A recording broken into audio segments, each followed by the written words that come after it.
लेकिन supreme court में आज एक और दूसरा बड़ा मामला था जिसके बारे में आपको जानना चाहिए। सुप्रीम कोर्ट से जुड़े दूसरे मामले की बात करता हूं। आज सुप्रीम कोर्ट ने आरक्षण पर एक ऐसा फैसला दिया जिससे देश में आरक्षण पर नई बहस छिड़ गई। सुप्रीम कोर्ट ने आज आरक्षण पर ऐसा फैसला दिया है जिससे देश में आरक्षण पर होने वाली राजनीति बदलने वाली है। हमारे देश में आरक्षण को बहुत संवेदनशील मुद्दा माना जाता है।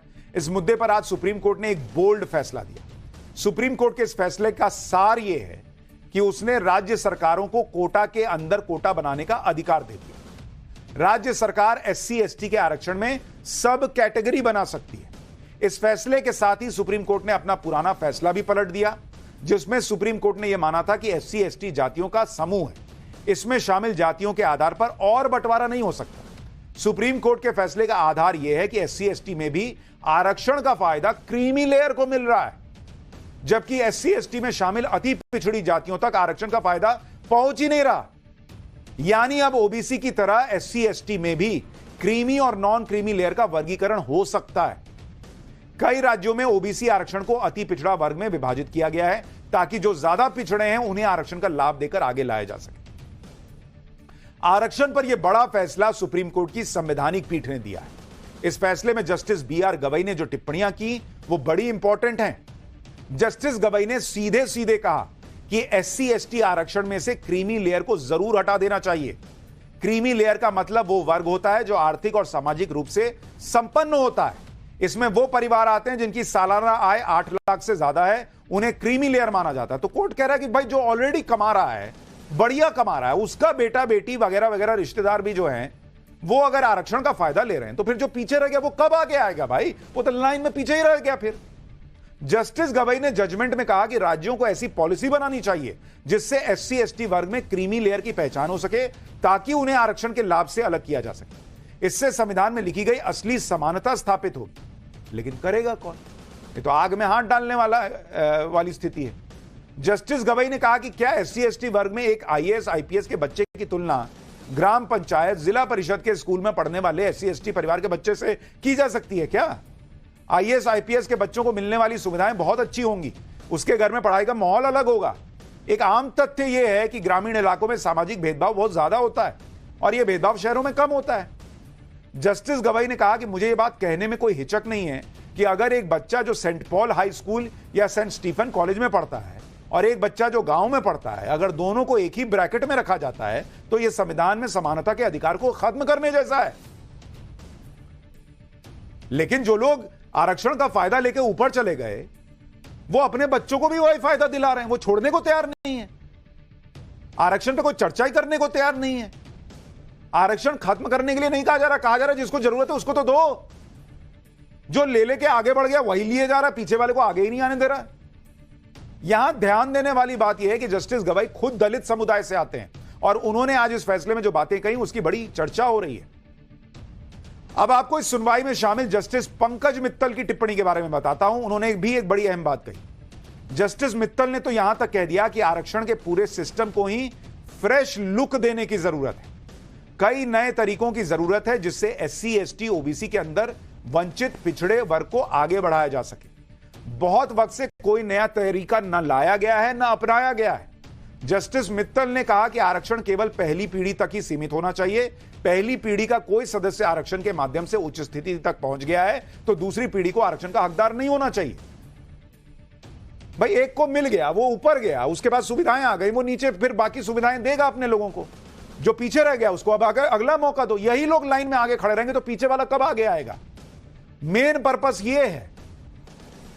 आरक्षण पर दिए गए अपने फैसले में जस्टिस पंकज मित्तल ने आगे बहुत अहम बात कही जिसकी बड़ी चर्चा भी है। उन्होंने कहा कि जहां तक ग्रंथों जैसे गीता को लेकर मेरी जानकारी है, प्राचीन भारत में जाति व्यवस्था नहीं थी, बल्कि लोगों का उनके पेशे, प्रतिभा, गुणों और स्वभाव के अनुसार वर्गीकरण किया गया था।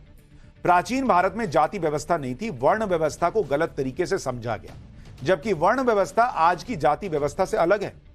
संविधान को अपनाने के साथ ही हमने फिर से जाति विहीन समाज की ओर कदम बढ़ाने की कोशिश की, लेकिन दलित और पिछड़े वर्गों के उत्थान के लिए सामाजिक कल्याण के नाम पर हम फिर से जाति व्यवस्था के जाल में फंस गए। यह आम समझ है कि किसी वर्ग को खुश करने के लिए एक बार जो दिया जाता है उसे वापस नहीं लिया जा सकता। संविधान के तहत आरक्षित वर्ग के लोगों को दिए गए लाभ भी वापस नहीं लिए जा सकते। एक बार दी गई हर रियायत किशमिश गुब्बारे की तरह फूलती चली जाती है। आरक्षण की नीति के साथ भी यही हुआ। आरक्षण के क्रियान्वयन से जातिवाद फिर से पनपता है। आरक्षण ओबीसी, एससी, एसटी की स्थिति को बेहतर बनाने या मदद करने के तरीकों में से एक है। जो कोई भी तथाकथित दलित वर्गों या दलितों या समाज के हाशिए पर पड़े लोगों की मदद करने का कोई दूसरा या बेहतर तरीका सुझाता है, उसे तुरंत दलित विरोधी करार दे दिया जाता है। और यह हो रहा है। आप बोल के देखिए, इतनी सी बात बोल के देखिए कि भाई जो पीछे है उसको आगे आने दो, जिसको एक बार आरक्षण मिल गया उसको साइड करो, या आरक्षण का लाभ मिल गया उसको साइड करो। बाप रे बाप, लोग एकदम आपके पीछे पड़ जाएंगे। ऊपरी जाति के हो, अच्छा इसलिए ऐसा बोल रहे हो, अरे दलित विरोधी हो। यही आज कोर्ट में जज ने भी कह दिया कि जरा सा कोई कुछ नया फ्रेश बोल दे तो लोग पीछे पड़ जाते हैं। यहां एक बात यह भी समझना जरूरी है कि कोई भी राज्य सरकार अपने मन मुताबिक कोटा के अंदर कोटा की व्यवस्था नहीं कर सकती। उसे दो चीजों का ध्यान रखना होगा। पहला यह कि एससी एसटी में किसी एक जाति को 100% कोटा नहीं दिया जा सकता। दूसरा यह कि एससी एसटी में शामिल किसी जाति का कोटा तय करने से पहले उसकी हिस्सेदारी का पुख्ता डेटा होना चाहिए। सुप्रीम कोर्ट यह भी कह रहा है कि राज्यों के फैसले को रिव्यू भी किया जा सकता है। आरक्षण पर सुनवाई के दौरान आज इंडी गठबंधन का वो एजेंडा भी ध्वस्त हो गया जिसमें वो पीएम मोदी को आरक्षण विरोधी बताते हैं, क्योंकि आज मोदी सरकार ने ऑन रिकॉर्ड सुप्रीम कोर्ट में यह साफ कहा कि वो एससी एसटी में सब क्लासिफिकेशन यानी उप वर्गीकरण के पक्ष में। यानी नरेंद्र मोदी सरकार ने कोर्ट में यह कहीं नहीं कहा कि वो आरक्षण खत्म करना चाहते हैं आरक्षण के खिलाफ। वो कह रहे हैं कि भाई जो क्रीमी लेयर है ठीक है, बाकी लोगों को फायदा मिले, दूसरे उसका वर्गीकरण हो, कोटे में कोटा हो, इसके साथ सरकार खड़ी है, आरक्षण के खिलाफ नहीं है। आरक्षण हमारे देश में राजनीति का फेवरेट टॉपिक रहा है, इसलिए ऐसा हो ही नहीं सकता कि इस फैसले पर राजनीति ना हो। लेकिन अभी हर पार्टी इस पर बहुत संभल कर बोल रही है। हो सकता है कि सब पार्टियां फैसले के सियासी असर की समीक्षा कर रही हैं। इस फैसले से जाति जनगणना की मांग तेज हो सकती है।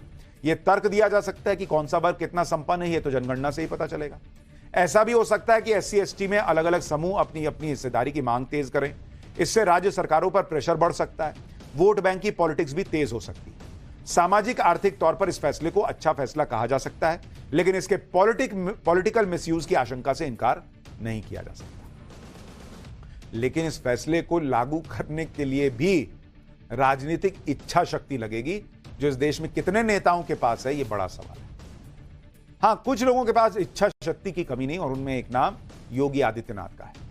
पाठशाला में अब अगली क्लास। अयोध्या में सपा नेता पर रेप का आरोप। सीएम योगी का रौद्र रूप कैसे सामने आया। मिट्टी में मिला दूंगा के बाद योगी का बुलडोजर किसका जीना हराम करने को तैयार है।